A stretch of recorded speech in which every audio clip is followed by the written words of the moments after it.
Sir வணக்கம். வணக்கம். Sir வணக்கம். இன்னைக்கு விஜய் ஒரு வீடியோ வெளியிட்டிருக்காரு. அதாவது தன்னுடைய தரப்பை சொல்றதுக்காக. அதான் உண்மையா ஒரு 3 நாட்கள் வெளியேறவே இல்ல. இன்னைக்கு தான் வெளியிட்டிருக்காரு ஒரு விஜய் ஒண்ணு.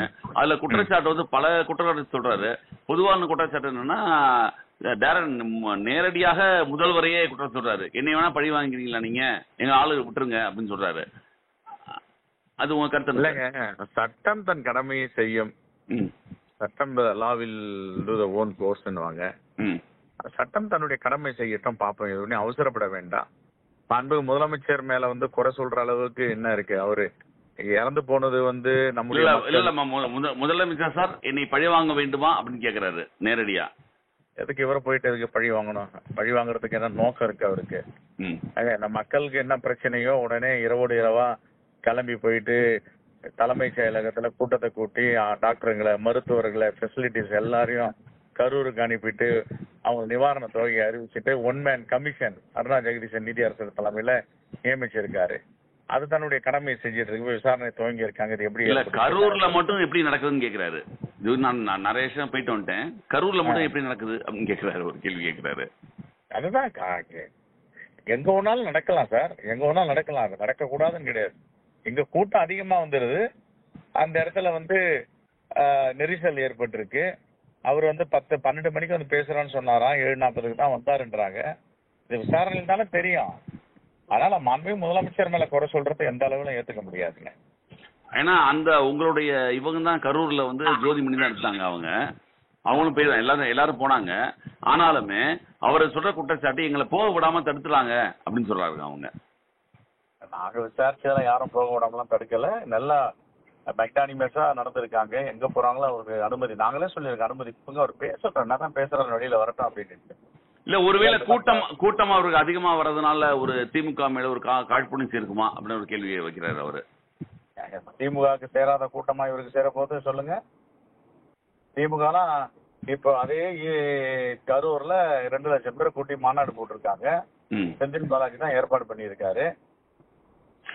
குற்றச்சாட்டே செந்தில் பாலாஜி மேலதான் இருக்கு. இல்ல குற்றச்சாட்டே செந்தில் பாலாஜி மேலதான் இருக்கு. அங்க வந்து அவங்க ஏதோ ஒரு சதி பண்ணிருக்காங்கன்றே சொல்றாங்க அவங்க திருப்பி. யூகத்தின் அடிப்படையில என்ன சந்தேகத்தோனாலும் யாரும் வேணா பேசலாம். நேத்து உங்களுடைய தலைவர் ராகுல் கூட நேரடியாக அவர் தொலைபேசியில தொடர்பு கொண்டு கேட்டாரு, சில விஷயம் கேட்டாரு இல்லையா? அது எனக்கு தெரியலங்க. பேசுனதான் நான் என்ன சொல்றேன், எங்கேயாவது ஒரு பாதிப்புன்னா எல்லார்கிட்டயும் பேசுவார். பிஜேபி மாநிலம் வச்சுங்க, பிஜேபி தலைவர் அங்க பாதிக்கப்பட்டாங்க, பிஜேபி முதலமைச்சரா இருக்காரு, அந்த மாநிலத்துல பெரிய இழப்பு ஏற்பட்டுச்சுன்னா அங்க அவங்களுக்கே போன் பண்ணி பேசுவார். அந்த குணம் உள்ளவர் தான் எங்க தலைவர் ராகுல் காந்தி அவர்கள். இதனால தவறு கிடையாது. இதுக்கு அரசியலுக்கு சம்பந்தமே கிடையாது. இப்போ வந்து பிஜேபியில இருந்து ஒரு குழு ஒண்ணு அமைச்சிருக்காங்க. நீங்க பாத்தீங்களா, என்டிஏயோட எம்பிக்கள் குழு அமைச்சர் ஹேமா மாலினி எல்லாம் வந்திருக்காங்க. எல்லாரும் வந்திருக்காங்க. அவங்களும் குற்றம் சாட்டுறது என்ன அப்படின்னா, அங்க பாதுகாப்பு சரியில்லை, வேண்டுமென்றே இந்த இடத்தை கொடுத்தாங்கன்னு குற்றம் சாட்டுறாங்க. அவங்களுக்கு என்ன தெரியுங்க, காலையில தான் வந்தாங்க, மத்தியானம் வரைக்கும் லவுஞ்சில உட்காந்துருந்தாங்க ஏர்போர்ட்ல. அதுக்கப்புறம் இங்க வந்து பார்த்தாங்க, பேட்டி கொடுத்துட்டு போறாங்க. என்ன தெரியும் அவங்களுக்கு?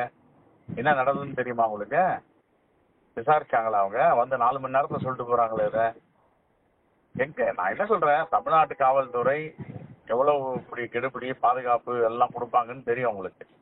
நம்பர் 1. நம்பர் 2, 2வது பாத்தீங்கன்னா இதே ஹேமா மாலினி கும்பமேளால இறந்தப்போ இதெல்லாம் சாதாரணங்க. இந்த இறப்புலாம் கோவிலுக்கு சாமி கும்பிட வரவங்களும் கங்கையில குளிக்க வரவங்களுக்கு இதெல்லாம் நேரத்து இன்னைக்கு நேரத்துல காலகாலமா இருக்கு. இதை போய் பெருசுப்படுத்திக்கலையான்றாங்க. அவங்கள போய் இந்த ஆணைய இந்த ஃபேக்ட் ஃபைண்டிங் கமிட்டி சேர்மனா போட்டிருக்கீங்க. என்ன கொடுக்க போறாங்க? இது ஒரு கட்சியின் சார்பா போட்டது நிலைக்குமா? அது ஒரு அரசாங்கம் சார்பா இல்ல, மத்திய சார்பா ஒரு கட்சியோட போட்டிருக்காங்க. கட்சியில போய் அவங்க ரிப்போர்ட் கொடுப்பாங்க. அது நான் நிலைக்கு அது ஒண்ணு தேவையில்லாத ஒன்றுதான். என்ன விஜய்க்கு நெருக்கடி கொடுக்கறதுக்காக இதை போட்டிருக்காங்க. அதான் யதார்த்தமான உண்மை.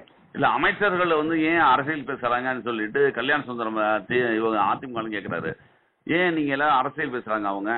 அவர் ஏன் இவருக்கு அங்க நம்ம இவரு அமைச்சர் போய் அன்பில் பொய்யாமொழி உள்ள போய் அழுகிறாரு, அது எல்லாமே நாடகம் மாதிரி தெரியலையா? அன்புமணின்னு கேக்குறாங்க. நாடகம் மாதிரி தெரியலையா அப்படின்னு கேக்குறாங்க. வந்து மனசாட்சி இல்லாம கொடூரமான வார்த்தைகள் இதெல்லாம் வந்து அவாய்ட் பண்ணணும். என்ன அந்த ஈரம் கூட காயலங்க, பிணங்களை போய் ஈரம் கூட காயல. எதுக்குங்க இது மேல ஏறி அரசியல் பண்றாங்க எல்லாமே? கண்டனத்துக்குரியது. நன்றி சார். வணக்கம். வணக்கம். சவணங்க வணக்கம் சார். இன்றைக்கு விஜய் ஒரு வீடியோ போட்டிருக்காரு. இப்ப நீங்க பார்த்திருப்பீங்க, பேசிட்டு இருக்கீங்க. அவர் வந்து தமிழ்நாடு அரசாங்கத்தையும் முழுக்க முழுக்க குற்றஞ்சாட்டுறாரு, நேரடியாக திமுகவை. ஆமாங்க சார், ஆமாங்க. நீங்களும் எல்லாம் குற்றம் சாட்டுறீங்க. ஆனா அது ஒரு சின்ன விஷயம் சார். இவங்க நேரத்தை தாண்டி வந்தாங்க, அதனால வந்து இதுவாகி சொல்லிட்டு அவங்க சொல்றாங்க. திமுக தரப்புல என்ன சொல்றாங்கன்னா, இவருடைய அனுமதி நேரத்தை விட தாண்டி வந்தாரு, நாங்க என்ன பிரச்சனை பண்ண போறோம், எங்களுக்கு தவறே கிடையாது ஒன்றும். இவர் கொடுத்த அனுமதி நேரம் அனுமதிக்கப்பட்டது வந்து 12 to night 10. ஆனா இவர் வந்து வர வேண்டியது சொன்ன டைம் வந்து 12 மணி.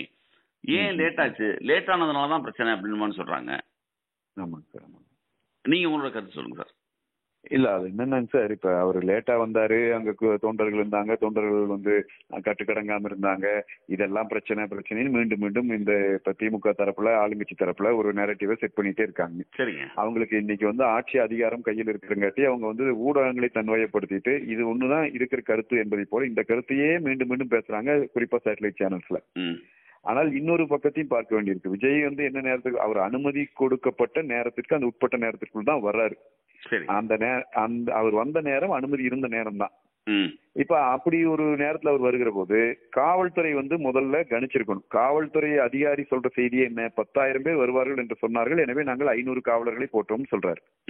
என்றால் 10,000 பேருக்கு 500 காவலர்ங்கிற ரேஷியோ இருப்பதை காவல்துறை அதிகாரி ஒத்துக்கொள்கிறார்.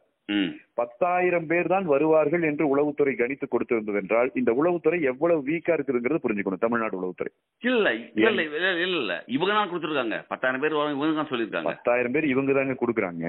அந்த 10,000 பேர் இவங்க கொடுத்ததை நம்புதுன்னு வைங்க உளவுத்துறை. இவங்க இப்போ நீங்க இப்ப தப்பு வந்து இவங்க மேல கிடையாது சொல்றீங்களா? தாவேக்க மேல தப்பு நான் என்ன சொல்றேன்னு ஒரு நிமிஷம் புரிஞ்சுட்டீங்கன்னா தெரியும் சார். ஒரே நிமிஷம். காவல்துறைக்கு இவங்க கொடுத்ததுல 10,000 பேர் வருவாங்கன்னு கொடுக்குறாங்கல்ல, இவங்க கொடுக்கறத அப்படியே எடுத்துக்கிட்டு உளவுத்துறை வச்சிருக்கிறோமா? சரி, உளவுத்துறையினுடைய வேலை என்ன? இதற்கு முன்னாடி 5 இடங்கள்ல கூட்டம் நடத்தி இருக்காரு. அங்க வந்து கூட்டம் என்ன, எந்தெந்த மாவட்டங்கள்ல இருந்து வருவாங்க, எத்தனை பேர் திரளுவாங்க, அப் டு டேட் எடுத்து இத்தனை பேர் கட்டாயம் திரளுவார்கள் என்பதை காவல்துறைக்கு கொடுக்க வேண்டிய வேலை உளவுத்துறை செய்ய வேண்டுமா, செய்யக்கூடாது? இது ஒரு அரசியல் கட்சியை கணிக்காது, அவங்க கணிக்க முடியாதா? ஏன் அவங்க பாதுகாப்பு கொடுக்கறது அரசோட வேலையா, அரசியல் கட்சியோட வேலையா? போலீஸ கலைச்சுட்டுலாமே, அரசியல் கட்சி போலீஸ் எடுத்துக்கங்க. நீங்க போலீஸ மட்டும் நம்பி நீங்க ஒரு மீட்டிங் நடத்த முடியுமா? போலீஸ் மட்டும் தான் சார் நம்ப முடியும். நாம இருக்கிறது ஒரு நாடுங்க சார், நம்ம இருக்கிறது ஒரு சுதந்திரம் அடைஞ்சிருக்கிற குடியரசு நாடுங்க. நம்ம வாழ்ந்துட்டு இருக்கிறது ஒரு அரசியலமைப்பு சட்டத்துக்கு உட்பட்டு வாழ்ந்துட்டு இருக்கிறோம். நாம ஒரு அரசியல் கட்சி ஒரு நிகழ்ச்சி நடத்தி எதுக்கு போய் பர்மிஷன் கேக்குது அரசாங்கத்துக்கிட்ட? அவங்களே நடத்திக்கலாம்ல. பர்மிஷன் கேட்கறதுடைய நோக்கம் என்ன முதல்ல? ஏன் அதே இடத்துல 2 வாரத்துக்கு முன்னால உங்களுடைய பொதுச் செயலாளர் நடத்தினாரு அதே இடத்துல. நான் சொல்ற செய்தி அதுக்கு நான் பதில் சொல்றேன். அப்போ ஒரு குடிமகனுக்கு ஒரு இடத்துல நடக்கிற கூட்டத்திற்கு எந்த கட்சியாக இருந்தாலும் எந்த இடமாக இருந்தாலும் பாதுகாப்பு கொடுக்க வேண்டிய பொறுப்பு அரசினுடைய பொறுப்பு. அந்த பொறுப்பிலிருந்து அரசு தவறிவிட்டது என்பதுதான் குற்றச்சாட்டு. விஜய் மேல நீங்க குற்றச்சாட்டு சொல்ல வேண்டாம் உங்களை யார் சொன்னது? சொல்லுங்க, தாராளமா சொல்லுங்க. விஜய் மேல குற்றச்சாட்டு இருந்தா நடவடிக்கை எடுங்க. அரசாங்கம் கோட்டை விட்டதை பத்தி பேசவே மாட்டேங்கிறீங்களா? அது என்னது கணக்குது? நாங்க என்ன செய்ய முடியும் கேக்குது. என்ன செய்ய முடியும் சொல்றதுக்கு எதுக்கு ஒரு காவல்துறை? போதுமான அளவுக்கு போர்ஸ போட்டு வைக்கலைங்கிறது எவ்வளவு பெரிய தவறு. அப்ப இதுதான் பிரச்சனை. அதே மாதிரி எங்க பொதுச் செயலாளர் அதே இடத்துல கூட்டம் நடத்தினாருன்னா இந்த ஒப்பீடு எவ்வளவு மோசமான ஒப்பீடு பாருங்க. நாங்க நடத்திட்டு இருக்கிறது தொகுதிக்கு உட்பட்ட கூட்டம். ஒவ்வொரு தொகுதியிலும் எங்கள் பொதுச் செயலாளர் போய் பேசுகிறார். புரியுதுங்களா? ஒவ்வொரு பக்கத்து தொகுதியில் இருக்கிறவங்களை கூட்டிட்டு போறது இல்ல. எங்களுக்கு வருகிற கூட்டம் என்பது அந்த தொகுதியில் இருந்து வருகிற மக்கள். விஜய் நடத்தின கூட்டம் தவறான கூட்டம் ஒதுக்குறீங்களா? அத எல்லா இடத்துலயும் ஆள் வராங்க. அவரை பார்க்க உங்களுக்கு இந்த விஷயத்தை சம்பந்தமா உங்களுக்கு புரிதல் இருந்தா நீங்க கேளுங்க. விஜய் நடத்துற கூட்டம் மாவட்ட கூட்டம். சரி, புரியுதுங்களா? நாங்க நடத்தின கூட்டம் தொகுதி கூட்டம். மாவட்ட கூட்டம் சொல்லும் போது 5 தொகுதியில் இருக்கிறவர்களை ஒன்றாக சேர்க்க வேண்டும், சேர்த்துதான் ஒரு இடத்துல அவங்க கூட்டம் நடத்துறாங்க. கரூர் மொத்த கரூருக்கு அவர் ஒரு இடத்துல கூட்டம் நடத்துறாரு. நாங்க மொத்த கரூருக்கு 5 இடத்துல கூட்டம் நடத்துறோம். புரியுதுங்களா? இதுதான் ஸ்ட்ரக்சர். அப்ப இதுல விஜய் வந்து அவர் கூட வர்றவங்க அந்த சொந்த தொகுதியிலிருந்து வர்றவங்க அல்ல, அவர் வேற மாவட்டங்கள்ல இருந்தெல்லாம் கூட்டிட்டு வர்றாங்க. வந்துதான் நடக்குது கூட்டம். இதை வந்து திருச்சியில, நாகப்பட்டினத்துல உளவுத்துறை கண்டிப்பா இது தெரிஞ்சிருக்கும். உங்களுக்கு தெரியலன்னா அது உளவுத்துறை அல்ல முதல்ல. அப்ப இங்க நீங்க வரும்போது ஒரு ஒட்டுமொத்த மாவட்டமும் திரண்டு ஒரு இடத்துல கூட்டம் நடத்துறோம்னு அவர் அறிவிச்ச பிறகு அந்த கூட்டத்துக்கு வந்து நீங்க வேற மாவட்டங்கள்ல இருந்து ஆட்கள் வருகிறார்கள் என்று தெரிகிற போது நீங்க ப்ரொடெக்ஷன் எந்த அளவுக்கு வச்சிருக்கணும்? அப்புறம் அந்த கட்சிக்காரங்க சொல்லக்கூடாது ஏற்கனவே வருவாங்கன்னு அவங்களுக்கு தெரியாது? அவங்களுக்கு தெரியாதுங்க சார். தெரியவே தெரியாதுங்க சார். நாங்க குடுக்கறோம்ல, திமுக காரன் குடுக்கறான்ல, திமுக காரன் இத்தனை பேர் வருவாங்கன்னு சொல்லி குடுக்கறாங்கல்ல. நீங்க ஒரு தடவை போய் எடுத்து பாருங்க எந்த கூட்டத்துக்கு சொன்ன கூட்டம் வருதுன்னு. ஒண்ணு கம்மியா வரும், ஒண்ணு கூட வரும். நீங்க அப்படியே அவர் கொடுத்த, நான் இன்னொரு வரி மேலேயே உங்களுக்கு போய் சொல்றேன். விஜய் 40 பேரை கொலை செய்ய வேண்டும் என்று முடிவெடுத்து வந்தாருன்னு வைங்க. இல்ல அப்படி யாரும் நான் சொல்றது கேளுங்க, ஒண்ணும் கேளுங்க. இது ஒரு சஸ்பீசி தான். நான் ஒரு விஷயம் நான் சொல்றேன், கற்பனையில சொல்றேன். அப்படி முடிவெடுத்து அவர் வந்தாலும் கூட அந்த இடத்தில் அவங்களே பாதுகாக்க வேண்டிய பொறுப்பு அரசுடைய பொறுப்பு. புரியுதுங்களா?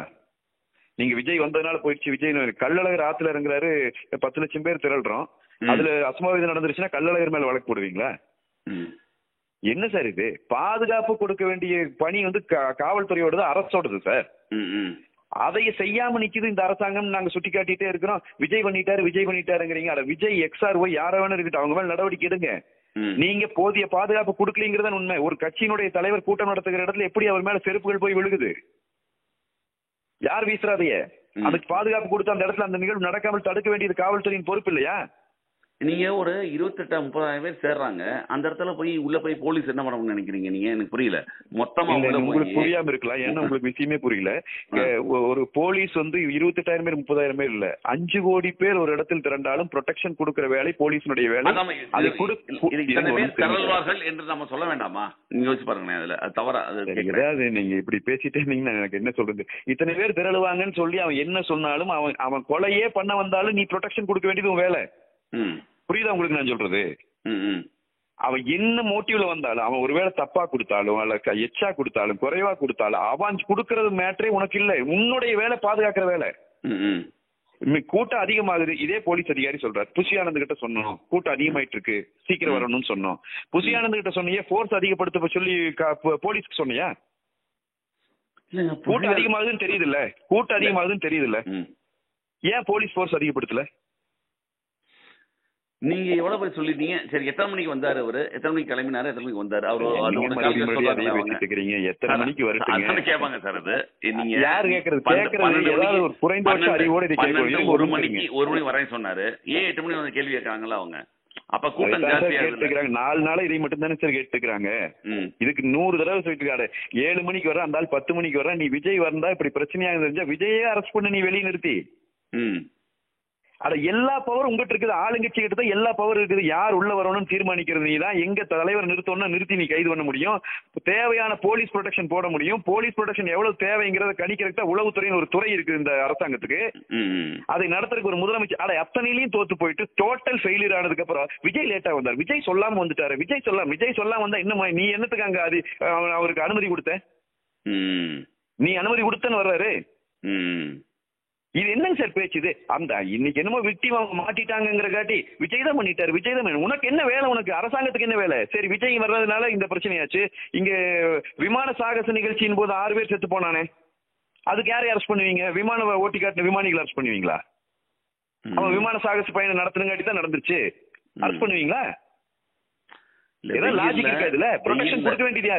வெயில்ல மக்கள் காலையில் நிக்கும் போது நேரமாக அந்த வெயில் தாக்கம் அதிகமா இருக்கும். தண்ணி கிடையாது பக்கத்துல. இது ரோட் ஷோ. இது நீங்க நடத்தாம மொத்த கூட்டம் கிடையாது. இது இந்த பிரச்சனை எல்லாமே உங்க தலைவர் வரும்போது நடக்கலையே, உங்க பொதுச்செயலாளர் வரும்போது நடக்கலையே, அதான கிடையாது. இதே இடத்துல பொதுச்செயலாளர் வரும்போது நடக்காதுங்க. எங்க கட்சி எக்ஸ்பீரியன்ஸான லீடர்ஸ் கொண்டு உங்களுக்கு இல்ல அப்படின்னு சொல்ல வரீங்களா? ஆமா, எக்ஸ்பீரியன்ஸ் இல்லைன்னு இனிமேல் அனுமதி கொடுக்க மாட்டேன்னு சட்டம் போட்டுருவீங்களா? இந்த இந்தியாவில சட்டத்தை மாத்த போறீங்களா?